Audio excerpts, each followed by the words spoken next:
Returning to the observatory for what he hopes is the final time, the man feels anticipation and dread in equal measure. Soon, he knows he will have what he needs.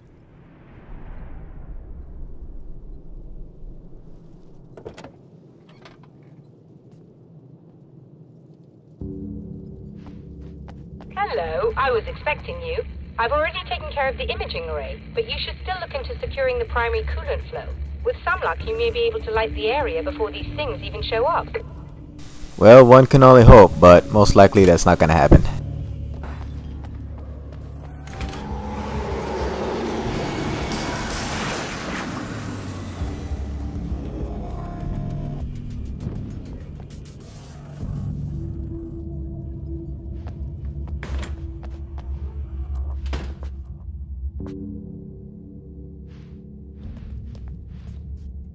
Thanks for tuning in for the second part of our interview with Serena Valdivia and award-winning photographer Alice Wake. Now, Alice, we were talking about your husband, Alan Wake.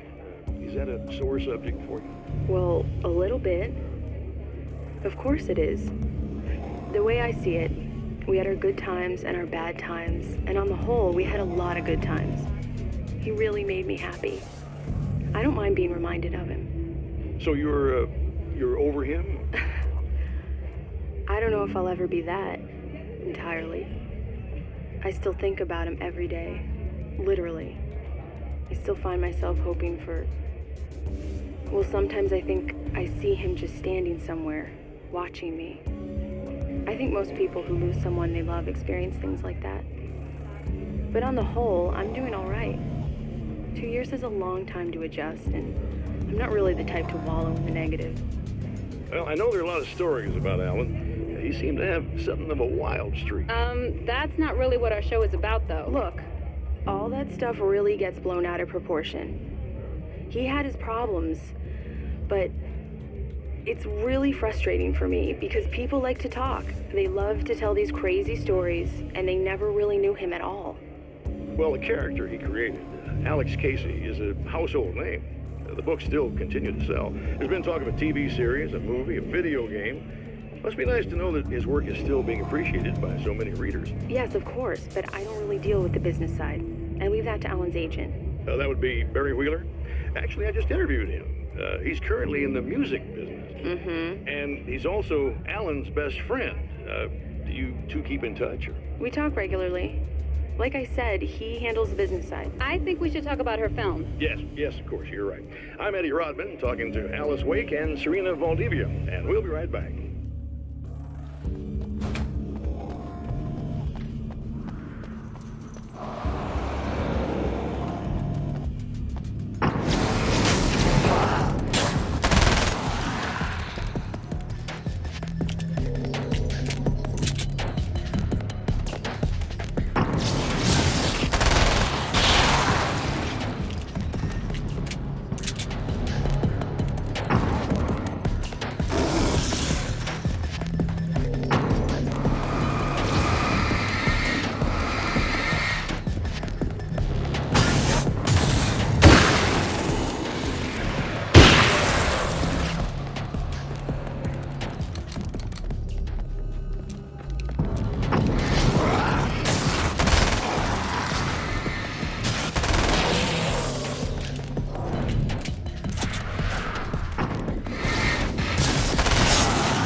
Very good. I believe we're ready to look into the sky.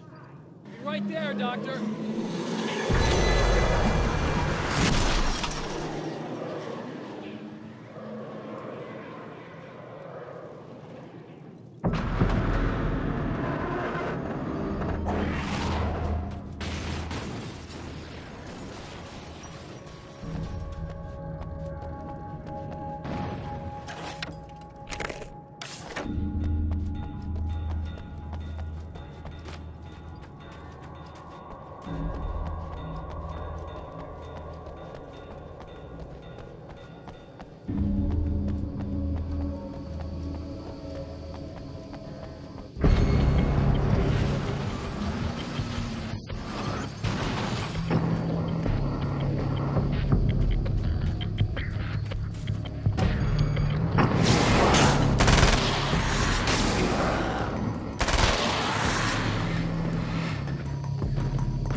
The Taken may well be the tool the darkness favors over any other. At some point, they used to be human, but whatever humanity they once had is long gone. Now they're just shells covered and filled by darkness. The Taken Mr. throws at me are more grotesque and varied than the ones I first encountered in Bright Falls. But I know how to deal with them. I'd be lying if I said they don't frighten me. But I've survived worse. I can't let them stop me. When Dr. Rachel Meadows got the call from Michael, telling her to hurry to the observatory, she didn't waste any time. It had been a nice party. She'd had a good time, but her social life would always play second fiddle to the mysteries of space. Michael never showed up, of course. He pulled over at the wrong rest stop. She never even thought about him at the time. The phenomenon in the sky above her was too fascinating. The film noir poster reminded me of Alex Casey, the detective's cool exterior never cracking even with the gun pointed in his face. In the back room, all the lights had been turned off, except for the lone spotlight which illuminated the bright red fire extinguisher on the wall.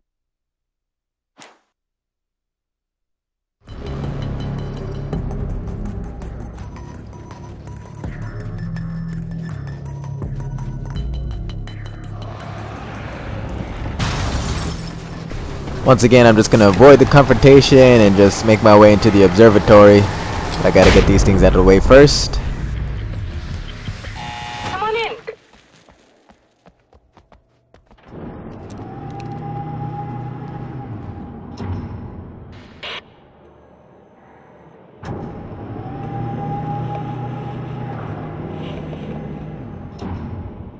This is what you look like.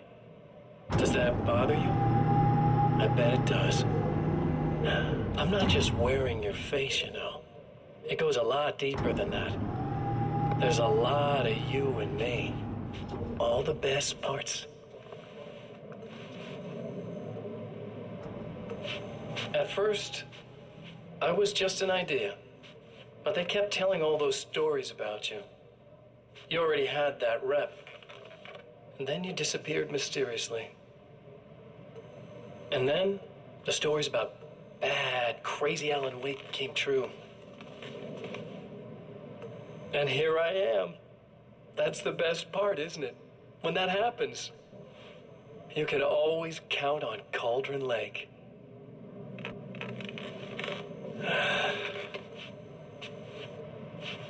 I'm just as real as you are. And I'm the improved version. No fears, no doubt, no weaknesses, no self-deception here. I don't let anything drag me down.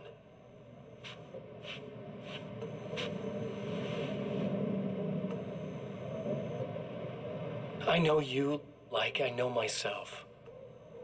I know it bothers you that I'm like this, that I use your name, crawl my way into your life. But I only do it because I'm better at being you than you ever were.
dude. Are you alright? I'll live. I'm glad. I'll send the lift down to you. I remember our previous encounters very clearly now, but technically, if this really is a loop in time, we've never met before. I don't know why our awareness persists, but it's bloody fascinating. This act of creation is exhilarating and frightening. Subtext and symbols loom eager to take effect. Causality and consequence become domino chains that stretch into infinity. The more fundamental the change, the more unpredictable the variables become. Reality is too complex to control completely. Ordinary questions become meaningless. Who created who? What is really real? Everything is as real as everything else. You learn to let go of the things you can't control and go with the flow, or go insane. The man before Dr. Meadows was handsome and slick. He moved with lazy confidence and didn't bother to pretend that he wasn't staring at her. She didn't mind, at first. Then the man flicked open the knife and shoved her out of the control room so she wouldn't hear the signal, whatever it was. Outside, she pulled her lab coat closed and thought about running. She didn't.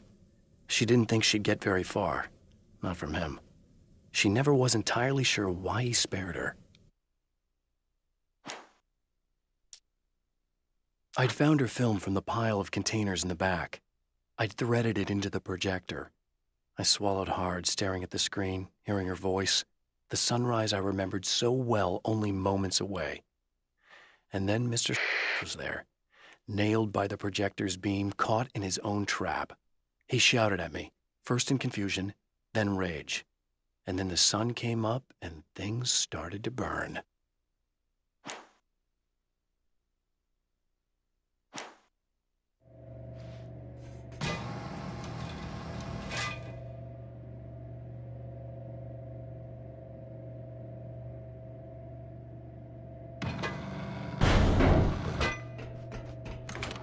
Doctor? You know, I know physicists who would give 15 years of their lives for a chance to experience something like this. I'd imagine that being stalked by horrible axe murderers would curb their enthusiasm a little. Clearly you've never met hardcore physicists. I'm glad you're in such good spirits, The but signal! Yes, it's completed. finally. If all goes well, this should be the last time we go through the loop. You know, I just realized that I don't have any memory of what happens after you leave. What does that mean? I don't think it means anything. If everything goes well, you just keep going. I don't show up here like this again, no more bad guys. Things go back to normal. Let's hope you're right. I'd love the opportunity to look into this in more detail. Looks like you've accepted the situation. I'm a pragmatist. If this is a delusion, at least my first psychotic episode is anything but boring. Really, Mr. Wake, at the end of the day, I'm a scientist. I love mysteries. I love not knowing.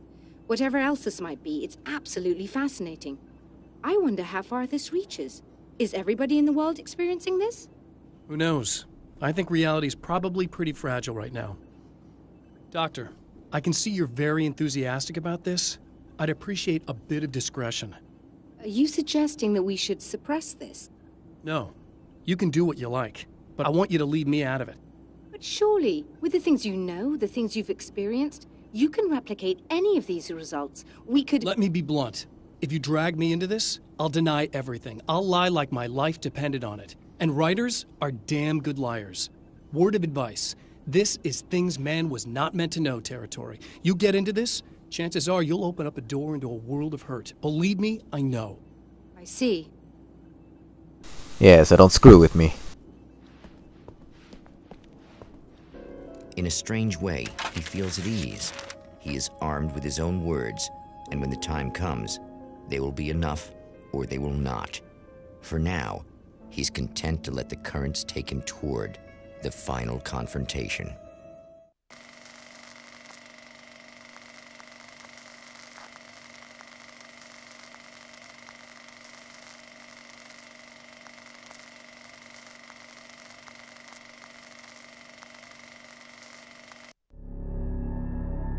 Once more, we return to the drive-in. If he's aware of the absurdity of arming oneself with a few sentences and standing against a power that can pierce time itself, he doesn't show it. The man has his share of weaknesses, perhaps more, but cowardice is not among them. Yeah, so this time in the drive-in, I ended up in the back area. That way I can take care of things faster. Oh, you got yourself a little plan, do you?